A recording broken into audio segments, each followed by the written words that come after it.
Judge Gerald Hayes had run Courtroom 9 for 19 years. In that time, he had laughed at defendants, cut off arguments mid-sentence, and ruled before the evidence was reviewed. Nobody stopped him. Nobody ever stopped him. So when a black man in a gray suit walked in alone on a Tuesday morning to fight a $400 parking ticket, Hayes did what he always did. He looked him over, he made his determination, and he laughed. Then he laughed again. Then a third time, the loudest, when the man told him what he did for a living. What Hayes didn't know was that the courtroom audio system had been running since 9 a.m. Every word he said that morning was already on the federal record. And the man at the defendant's table, the one he laughed at 3 times, had put 3 sitting judges in federal prison. He reached into his jacket, and he put his credentials on the table. The laugh stopped mid-breath. 4 minutes later, the phone rang from Washington. 7 minutes after that, the courtroom doors opened. 30 days later, 19 years of Hayes's docket was under federal review. This is the story of what happens when a judge mistakes silence for weakness and finds out, too late, exactly who was sitting at his defendant's table. Harwell County Municipal Court opens at 8:30 a.m., and by 8:50, every bench in the gallery is full. Not because anyone wants to be here. The people sitting in these rows did not choose this morning the way you choose how to spend a morning. They chose the way you choose when the alternative is a warrant, a doubled fine, a note in a file somewhere that follows you into the next thing you need from the city. They took time off work that some of them cannot afford to take. They brought their paperwork in folders and envelopes and rubber-banded stacks, the particular careful organization of people who understand that the only power available to them in this room is the power of having done everything correctly. They are sitting very still, the way people sit when they have learned that stillness is the safest posture in a room like this one. The air conditioning has not worked correctly since 2018. The county budgeted for the repair in 2021 and again in 2023. Both times the money went somewhere else. The August heat presses through the high windows and settles into the room and stays there, and the fluorescent lights above add their particular contribution, a hum at a frequency just below the threshold of conscious awareness. The kind of hum that does not bother you until you have been sitting under it for 40 minutes, and then it bothers you in a way you cannot locate or describe. The courtroom audio system activates at 9 a.m. This is standard procedure, the same way it is standard procedure in every courtroom in the state that uses the Meridian recording system. The activation is automatic. It does not require anyone to press a button or make a decision. At 9 a.m., the system begins capturing everything in the room: testimony, arguments, rulings, the sound a gavel makes when it is used harder than the situation requires, the specific acoustic signature of a laugh that carries to the back row. The system does not distinguish between what matters and what doesn't. It takes everything down. It has been doing this in Courtroom 9 for 11 years. Gerald Hayes enters at 9:02 a.m. He does not walk to the bench. That is not the right word for what he does. He arrives at it, the arrival of a man who has performed this particular entrance 19 years' worth of Tuesday mornings, and has arranged it over time into something that communicates exactly what he intends it to communicate. The robe, the pace, the gavel already in his hand before he sits, on the way a conductor holds a baton before the orchestra has finished settling. He sits, he looks at the room.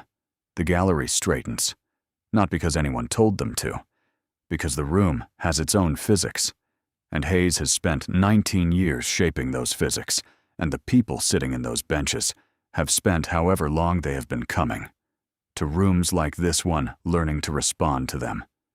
In the 4th row, Matthew O'Connor does not straighten. He was already sitting correctly. He is in a gray suit, no briefcase, a manila folder resting on his knee.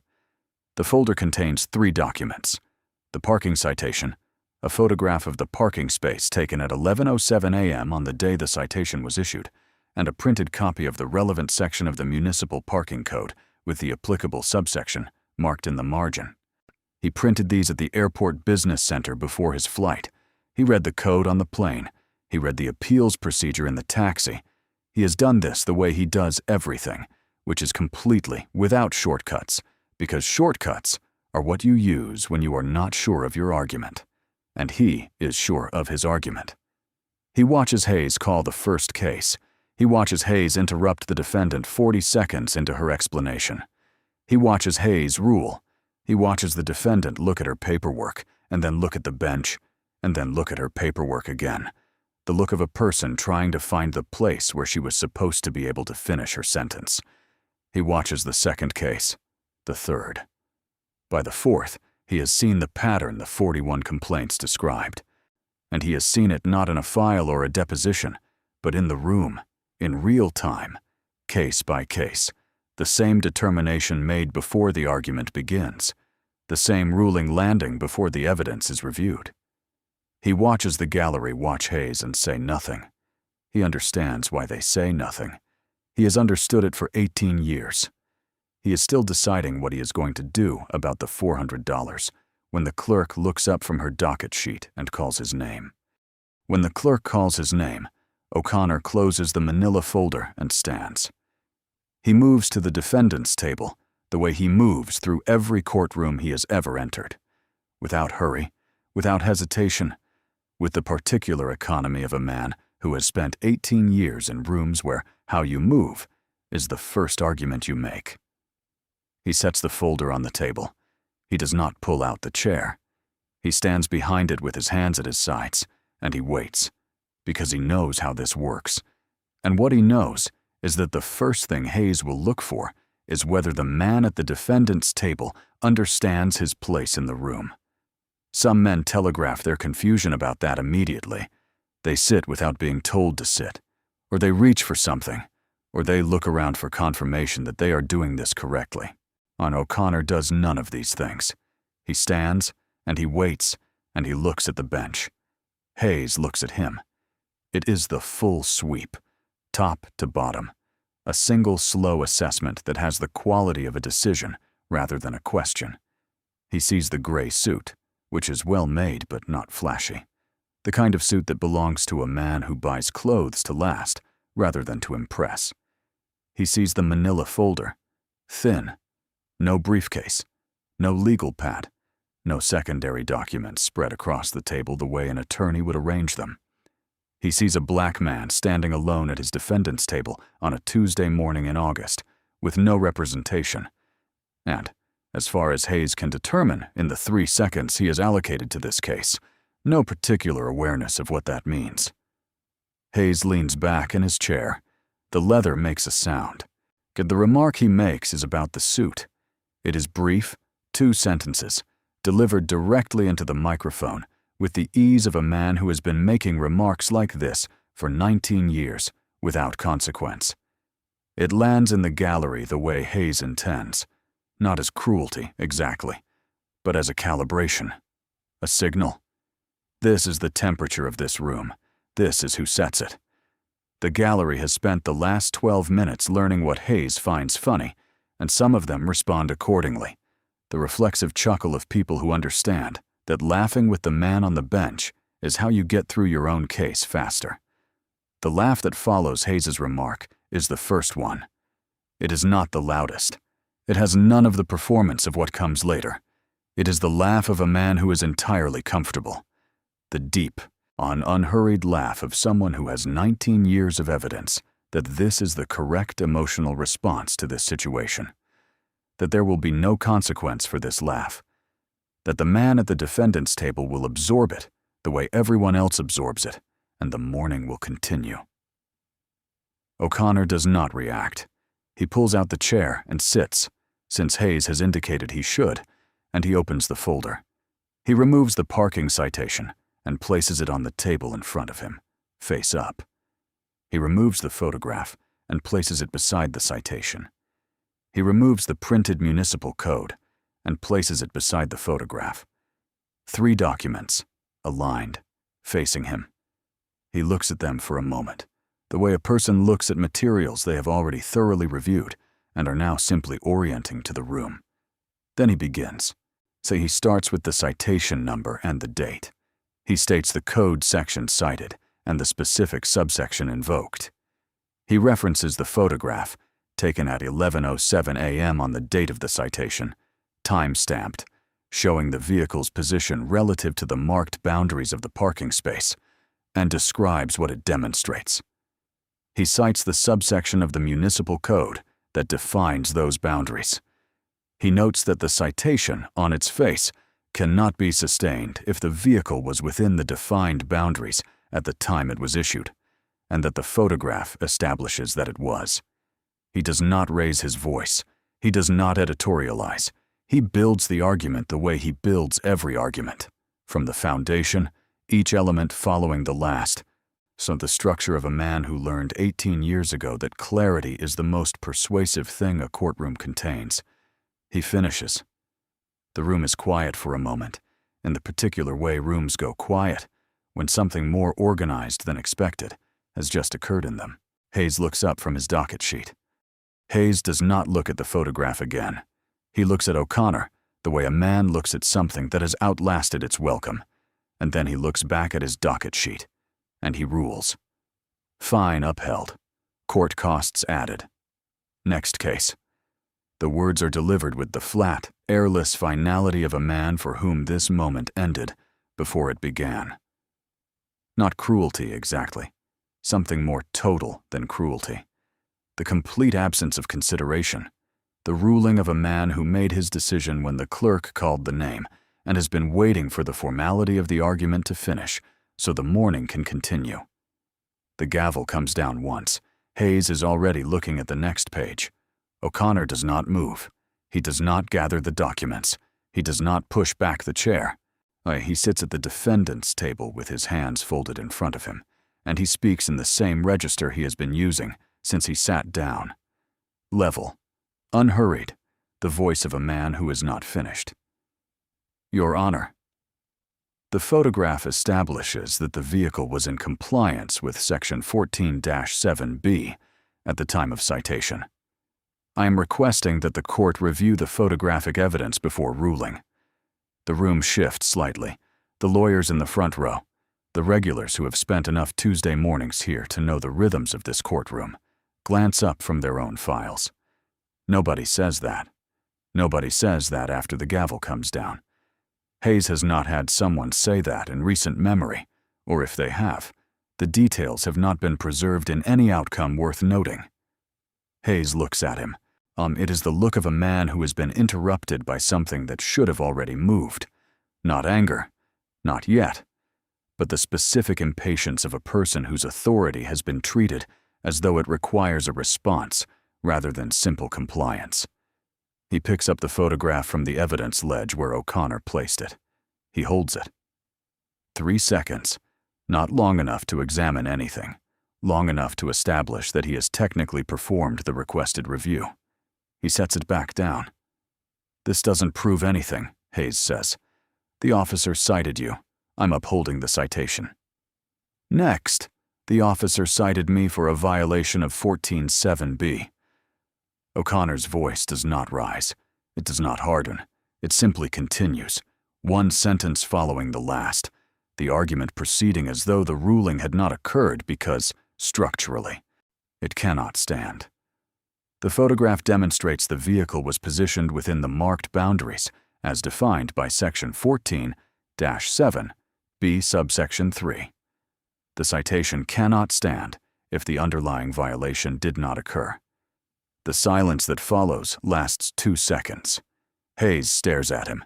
He's not accustomed to this, not the words specifically, but the quality behind them, the absolute absence of deference in the way they are delivered.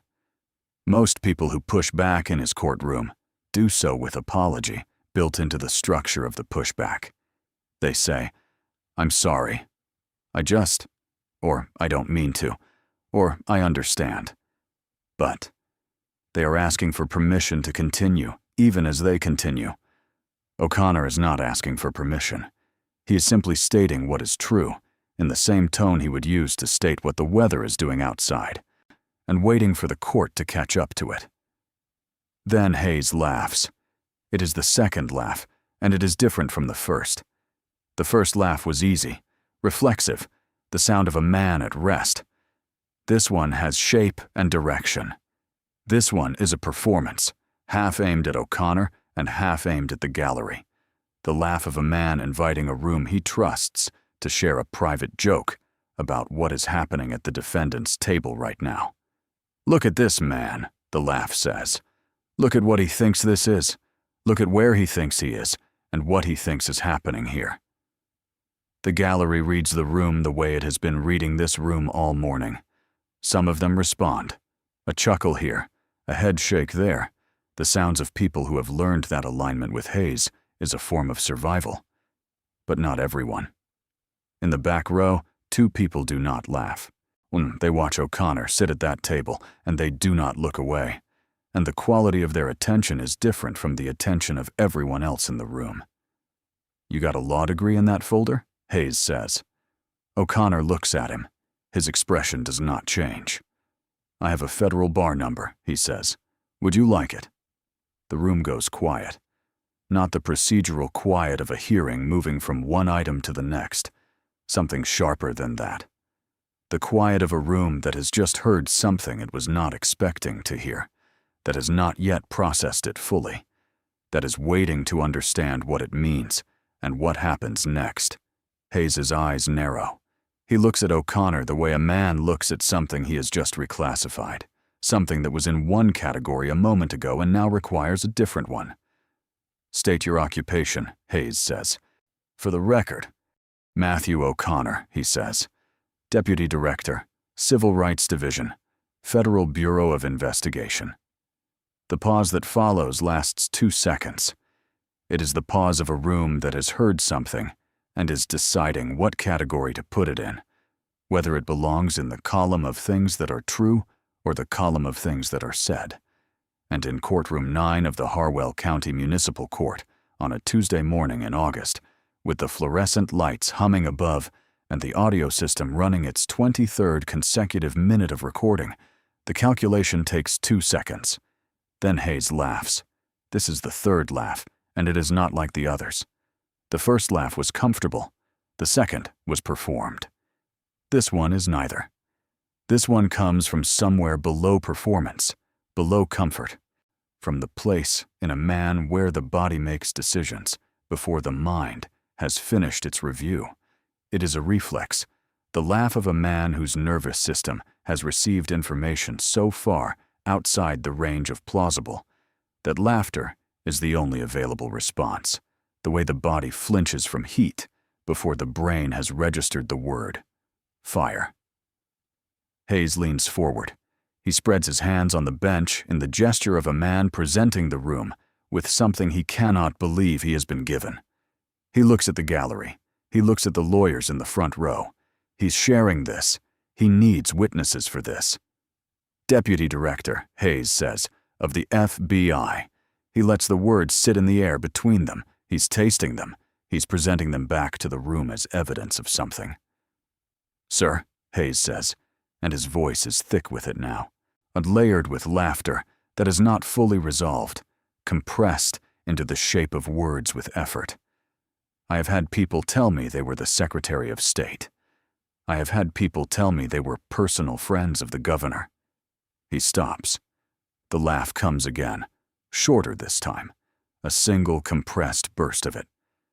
"I have never—" He pauses to let the room anticipate the end of the sentence. "I have never had someone stand at my defendant's table in a parking citation hearing and tell me they were the Deputy Director of the Federal Bureau of Investigation." The gallery responds. Most of it.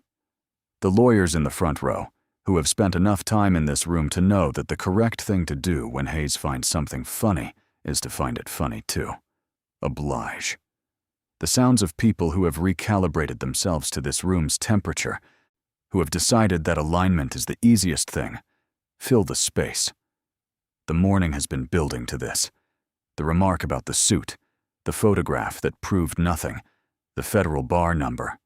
All of it has been prologue to this moment, this man at this table making this claim, and Hayes is offering the room the opportunity to release everything it has been holding in a single shared laugh. The microphone is 6 inches from Hayes's mouth. The audio system has been running since 9 a.m. It does not distinguish between what is meant to be preserved and what is not. It takes everything. In the back row, the 2 people who have not laughed at any point this morning are not laughing now. They were not laughing during the remark about the suit. They were not laughing during the photograph. They are not laughing at this. When they are watching O'Connor with the focused attention of people who have stopped watching the judge and started watching something else entirely. Something that is happening at the defendant's table at this exact moment. Something that the rest of the room has not yet noticed because the rest of the room is still participating in the laugh. They are watching O'Connor's hand. His right hand has come off the table. It is moving toward the left side of his jacket, not quickly, not with the urgency of a man who has reached his limit, but with the same deliberateness that has characterized every movement he has made since he walked through the door of courtroom 9 this morning. The same deliberateness with which he set down the folder, with which he placed the photograph on the table, with which he waited, after each thing he said, for the room to catch up to him. The laugh is still in the room. Hayes is still leaning forward. The gallery is still responding. O'Connor's hand reaches the inside of his jacket. It comes back out. He opens the credential wallet and sets it on the defendant's table. Face up.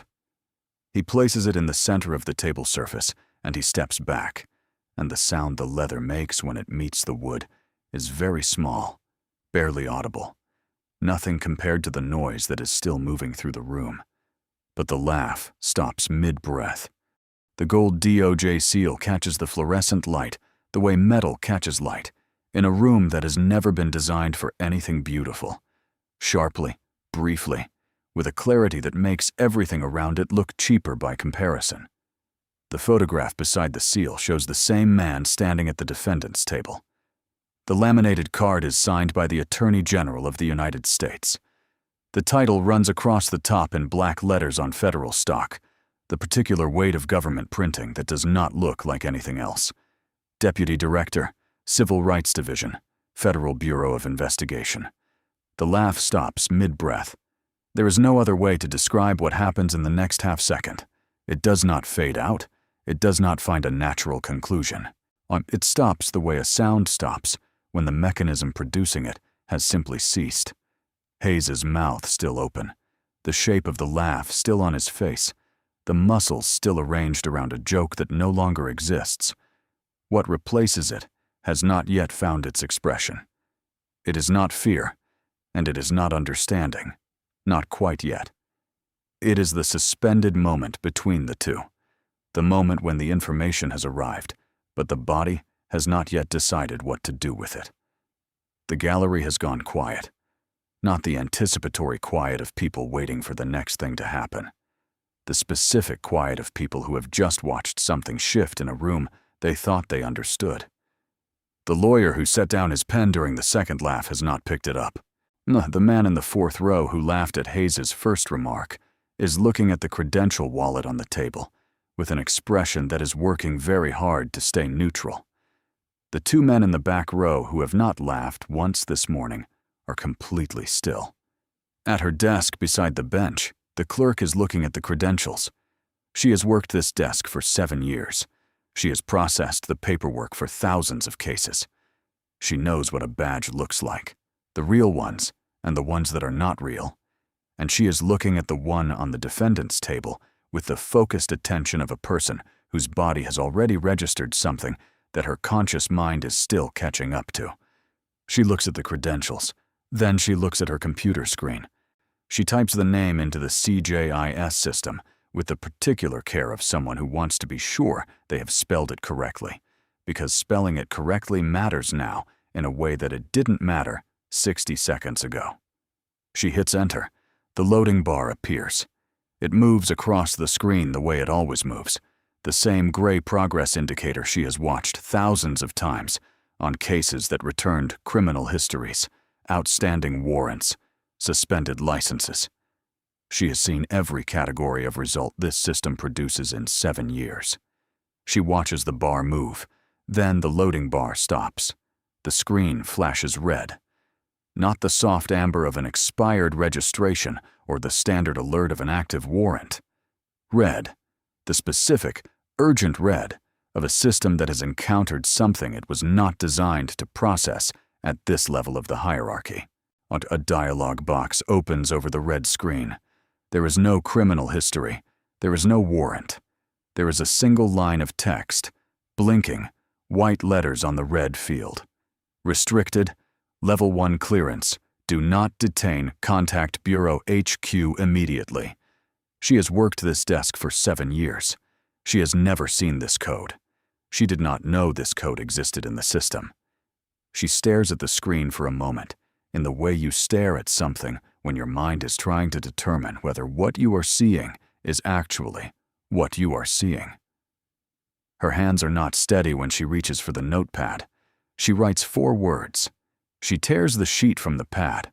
She looks at the bench, where Hayes is still sitting with his mouth slightly open and the shape of a laugh on a face that no longer knows what expression to wear.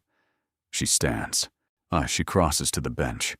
She places the note on the wooden surface in front of him, paper on wood, a sound so small it should not be audible in a room this size. In the silence, everyone hears it. Hayes looks down at the note. Hayes reads the note. He reads it the way a man reads something he was hoping, in the half-second before his eyes reached the words, would say something different. 4 words. He reads them once. He reads them again. The note does not change. His hand goes flat on the bench surface. It is not a deliberate gesture. It is not the conscious act of a man deciding to steady himself. It is what the body does when it needs to feel something solid and real. The palm pressing down, the fingers spreading slowly against the wood, finding the grain of it. The weight of the bench beneath his hand. His jaw closes. It does not open again immediately. The expression that was on his face 30 seconds ago. The remnant of the third laugh. The spread hands. The performance for the gallery. All of it has been replaced by something that has no performance in it at all.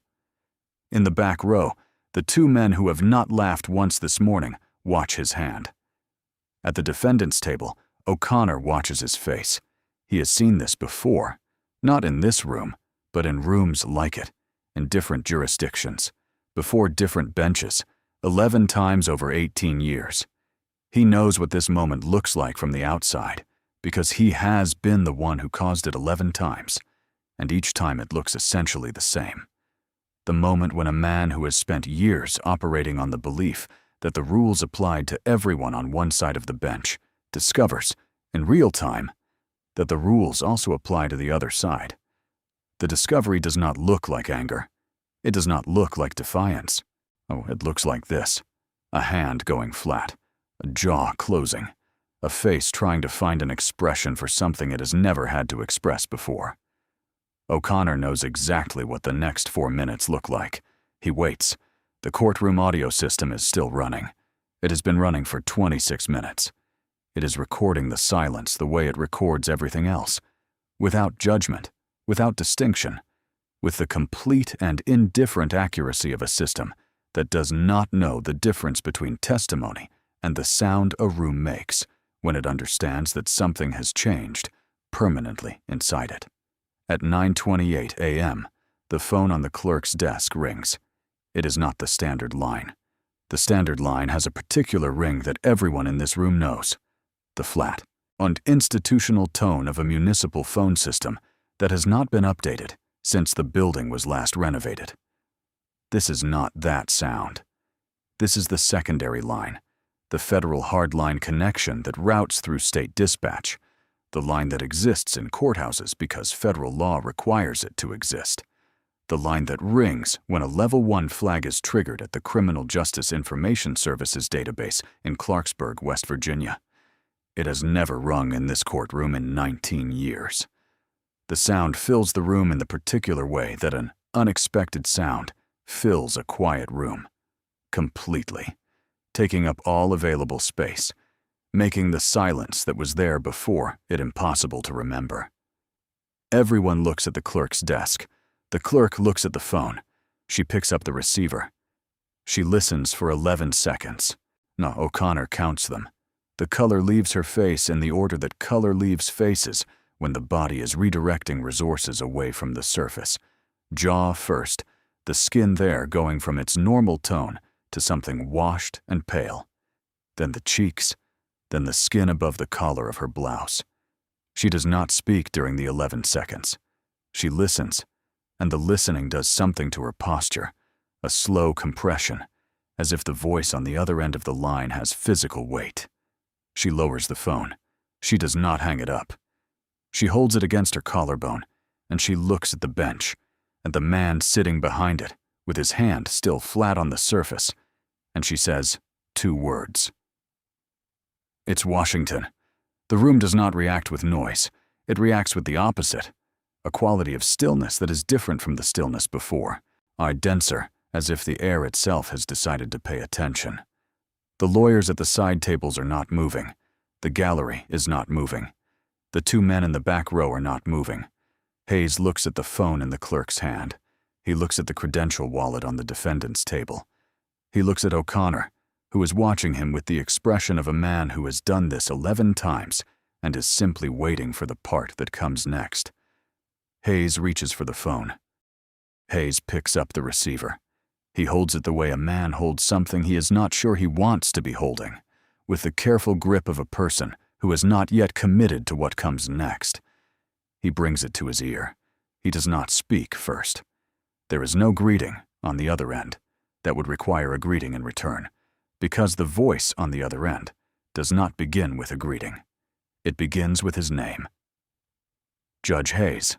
The voice fills the courtroom through the phone's speaker because Hayes, in the specific paralysis of a man who has just finished understanding the dimensions of what he has done, has not thought to adjust the volume.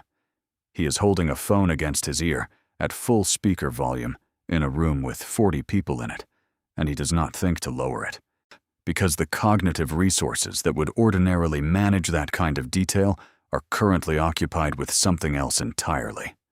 Every person in the gallery hears the voice. Several of them recognize it before the first sentence is finished, the way you recognize a voice you have heard regularly on television. Not the name first, but the quality of the voice itself, the register of it, the specific authority it carries even through a phone speaker in a municipal courtroom, in a building where the air conditioning has not worked correctly since 2018. The voice is level, controlled with the particular control of a man who is angry and has decided, professionally, that anger is a tool, and that tools are used with precision rather than force. You have a deputy director of the FBI sitting at your defendant's table, and he has been there for 15 minutes. I'm going to ask you one question, and I am going to ask it once. Do you understand what happens next? Hayes's mouth opens. Nothing comes out. Not a word, not a sound, not the beginning of a sound. His mouth is open, and the space where his answer would be is completely empty, because there is no answer available to him for this question that would not make everything worse. And the part of his mind that has spent 19 years constructing answers has encountered a situation it was not built to address and has simply stopped. The voice on the phone does not wait long. The Civil Rights Division has been monitoring this courthouse's docket for 4 months. The monitoring was unrelated to Deputy Director O'Connor's presence today. His presence today is a coincidence. To what you said in the last 15 minutes is not. Hayes looks at O'Connor. O'Connor looks back at him. His expression is the expression of a man who has been in this room for this moment 11 times in 11 different jurisdictions and knows what comes next with the same calm certainty that experienced people know the next step of familiar processes. He does not look satisfied. He does not look angry. Satisfaction and anger are both emotions that belong to people for whom this outcome was uncertain, and this outcome wasn't uncertain to O'Connor from the moment he decided to open the credential wallet. He looks like a man at work, which is what he is. The courtroom audio system, the voice on the phone says, has been running since 9 a.m. We have the feed. Hayes sets the phone down on the bench surface. He does not hang it up, for he sets it face up, the speaker open to the room, the line still active and connected to an office in Washington, D.C. that is now listening to everything that happens in courtroom 9 of the Harwell County Municipal Court on a Tuesday morning in August. The director of the FBI is on the other end of that line. The director of the FBI can hear the fluorescent lights humming. He can hear the gallery breathing.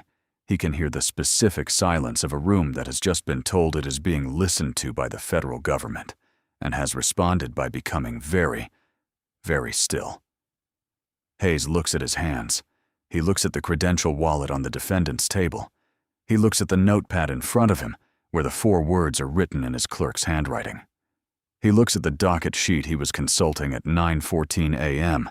when O'Connor first stood up, some which now seems to belong to a different morning entirely. He does not look at the gallery. He does not look at O'Connor. He looks at nothing in particular, the way a man looks when he is doing a final accounting of something and the numbers have come out wrong. In the back of the room, the doors open. The doors do not burst open. This is the first thing the gallery registers, that the doors open without drama, without the cinematic force of an entrance designed to announce itself. They open the way a file cabinet opens, the way a well-maintained lock turns, with the complete and unhurried control of people who have not needed to make an entrance in a long time, because their presence has always been sufficient. 2 agents in suits come through first, moving to either side of the doorway with the practiced efficiency of people who have done this in rooms of every size and shape, and have learned to read the geometry of a space in the time it takes to cross its threshold. Behind them, a woman in a windbreaker. The letters on the back are not small. The gallery does not move. The lawyers at the side tables who have been watching this morning unfold with the stunned attention of people witnessing something they will describe to others for years, do not move. The clerk, who is still standing near the bench with her notepad, doesn't move. The phone on the bench surface is still open, the line still connected to Washington, the director's office still listening to the sound of courtroom 9 holding its breath. Hayes does not move. The woman in the windbreaker does not stop to read the room the way a person stops to read a room they are uncertain about. She walks to the front with the forward momentum of someone who assessed the room from the doorway and made all necessary determinations before she crossed the threshold. She does not stop at the bar, the low partition that separates the gallery from the well of the court, the boundary that exists to remind people which side of the proceeding they are on. She walks past it. She walks to the defendant's table. She looks at the credential wallet on the surface, picks it up, and holds it out to O'Connor. She does not look at the bench when she speaks. She looks at O'Connor. "Sir, are you all right?" "I'm fine," O'Connor says. He takes the wallet. He puts it in his jacket in the same interior pocket it came from, and he smooths the front of his suit jacket once with the flat of his hand, a brief and final gesture. The woman turns to the bench. The look on her face is not anger. It is not the satisfaction of someone who has arrived to deliver a consequence they have been anticipating. It is something more functional than either of those things. The focused, assessing expression of a federal agent who has driven 40 minutes on a Tuesday morning because a flag came through that required a response, and who intends to be complete and accurate about the response she provides. "Judge Hayes," she says, "I am Special Agent in Charge Renata Cross, FBI Field Office. This courtroom's audio recording from 9 a.m. this morning is being preserved as federal evidence. The Civil Rights Division will be in contact with the State Judicial Board by end of business today. I am asking you to remain available." Hayes looks at O'Connor.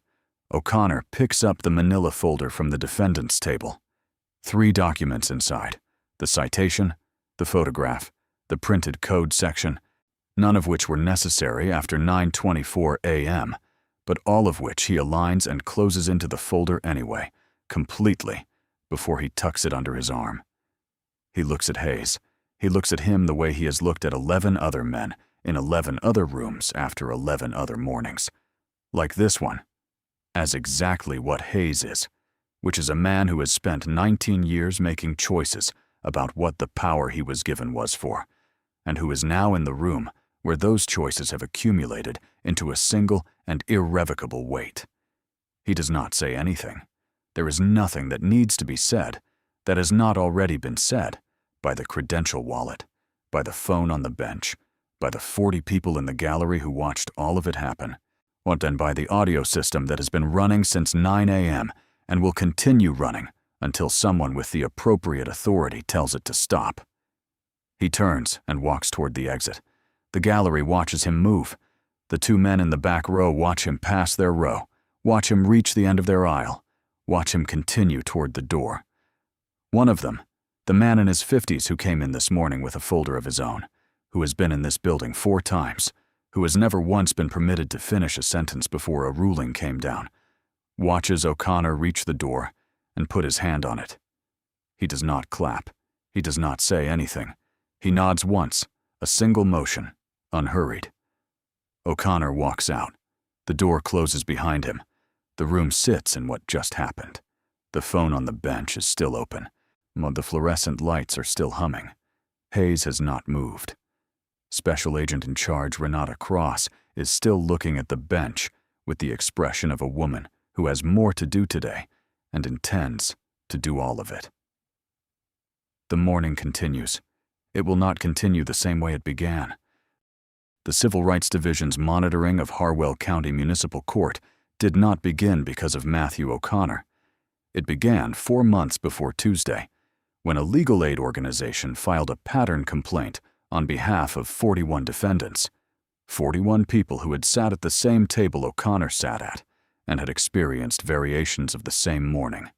The interrupted argument, the ruling before the evidence was reviewed, the fine imposed without a hearing. 41 complaints over 3 years, documented, filed through the proper channels, forwarded to the division's intake unit, and opened as a preliminary inquiry.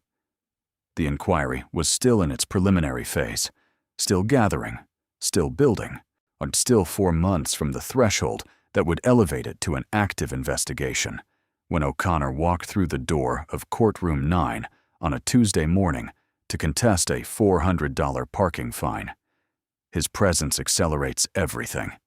A deputy director of the FBI who personally witnesses misconduct in a courtroom that is already under federal monitoring does not file a routine memo.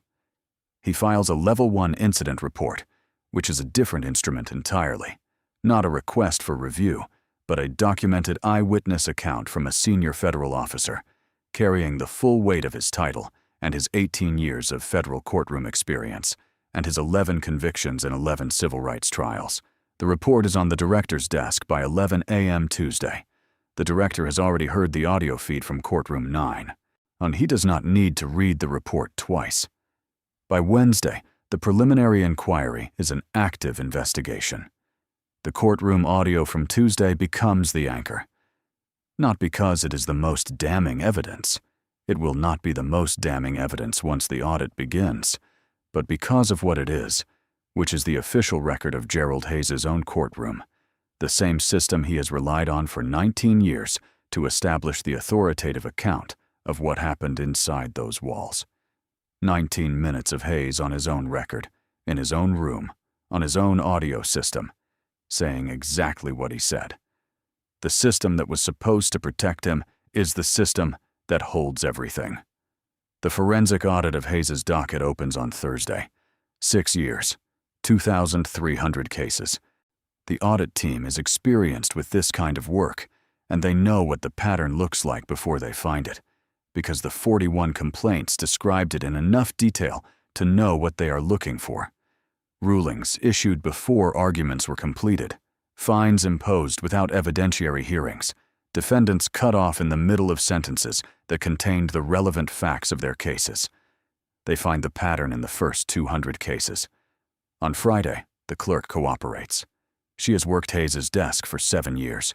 She has watched 2,300 cases move through his courtroom. She has watched defendants stand at that table and try to finish sentences that Hayes had already decided to interrupt. And she has watched the complaints come in afterward, the letters, the forms.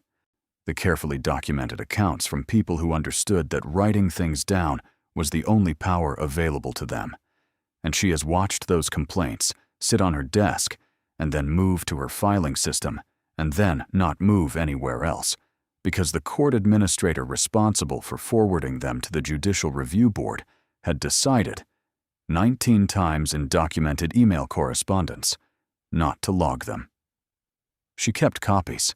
She kept them the way people keep things when they understand, at some level, that what they are witnessing is not sustainable, that the institution will eventually be required to look at itself, and that when that day comes, the paper will matter. 31 folders, 7 years of paper. She hands them to the investigators on Friday morning, and she does not ask for anything in return, because she is not cooperating for a deal. She is cooperating because she has 31 folders, and she has been waiting for someone to ask for them. The court administrator is placed on administrative leave within 2 weeks. His email records contain 19 instances of complaints received and deliberately not logged, 19 decisions, documented in writing, to ensure that the 41 people who filed those complaints would hear nothing back. Hayes resigns before the State Judicial Board files its formal complaint. It does not help him. The board files the complaint on the same day his resignation is processed, because his resignation does not retroactively address 6 years and 2,300 cases and 31 folders and 19 emails. The federal civil rights charge follows 10 days after that. The charge is not built on Tuesday.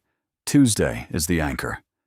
The charge is built on everything the anchor holds in place, the full weight of what Hayes did in that courtroom over 6 years, measured case by case, complaint by complaint, folder by folder. Tuesday is the day the building came down. The building had been standing on a cracked foundation for a long time before that. At sentencing, the federal judge looks at Hayes and says the thing that judges say when a man has spent years using a bench as a weapon against the people who came to it for protection. You knew what you were doing. You did it anyway. You believed no one was watching. 3 years. Federal. No early release. The man in his 50s, the one who came in with a folder of his own on a Tuesday morning and has never once been permitted to finish a sentence in this building, is one of 847 defendants whose cases are reopened for review. His case takes 11 minutes. The evidence is reviewed in full. His argument is heard to its conclusion. The ruling goes the other way. He walks out of the courthouse with $1,200 in wrongful fine restitution. He does not know Matthew O'Connor's name. He does not know what the man in the gray suit did for a living, or what his credentials said, or why the phone rang from Washington. He knows what he saw on a Tuesday in September, which is that a man sat at the defendant's table in courtroom 9 and absorbed 3 laughs, and then placed something on the table that changed the temperature of the room in a way that did not change back. That is enough. That is the whole story. If you were in that gallery on Tuesday morning, if you heard the 3rd laugh, what would you have done? Type Matthew in the comments if he had every right to wait until the 3rd laugh before he showed that badge. And tell me this: 2,300 cases under review. How many of those people paid fines they never should have paid? Because those are real people, and they are still waiting. This channel was built for people who believe the law should work the same for everyone. Subscribe, hit the bell. We are not done.